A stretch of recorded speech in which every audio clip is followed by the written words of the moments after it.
Hello friends, कसे आहात सगळे? चला आज आपण बनवूया भेंडी आणि बटाट्याची चटपटीत भाजी. त्यासाठी लागणारं साहित्य म्हणजे भेंडी, बटाटा, कांदा, मिरची आणि आपल्याला रोजच्या जेवणातले जे काही मसाले आहेत ते. आपल्याला आवडतात त्या आकाराची भेंडी आणि बटाटे कापून घ्या.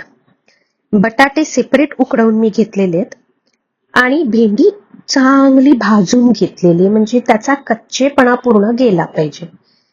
आता मी कांदा जो आहे तो उभा कापलेला आहे. तुम्ही साहित्य बघा. कांद्यामध्ये उभा चिरलेला पातळ कांदा, मिरची, त्याच्यानंतर जिरं, हिंग मी दाखवायला विसरले. मसाल्यामध्ये जसं लाल तिखट मसाला आहे, काश्मीरी मसाला आहे, त्याच्यानंतर गरम मसाला झाला, आमचूर मसाला झाला, असे सगळे मसाले आपण घेतलेले आहेत.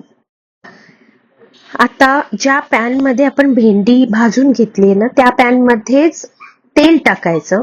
तेल गरम झालं की त्याच्यामध्ये जिरं टाकायचं. जिरं तडतडलं ना व्यवस्थित की मग त्याच्यामध्ये कांदा आणि मिरची टाकायचं. ते व्यवस्थित परतवून घ्यायचं.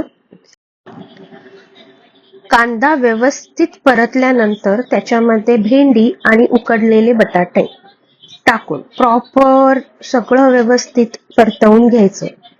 त्यानंतर आपण जे मसाले घेतले ते मसाले त्याच्यामध्ये टाका. चांगलं परतवून घ्या, जेणेकरून मसाल्यांचा स्वाद त्याच्यात उतरला पाहिजे. त्यासाठी थोडंसं झाकून पण ठेवायचं, जेणेकरून वाफ येईल. झाली आपली चटपटीत भेंडी आणि बटाट्याची भाजी रेडी. थांबा, जाताय कुठे? मेन इन्ग्रेडियंट तर राहिलं. काय सांगा? कसुरी मेथी. आज आपण इथे वापरणार आहोत एव्हरेस्टची कसुरी मेथी. कसुरी मेथी भाजीवर मस्त भुरभुरायची. आता आपली झाली भाजी रेडी. खा आणि मला नक्की कळवा कशी झाली ती. आणि भाजी आवडल्यास लाईक, कमेंट, सबस्क्राईब नक्की करा. Thank you so much.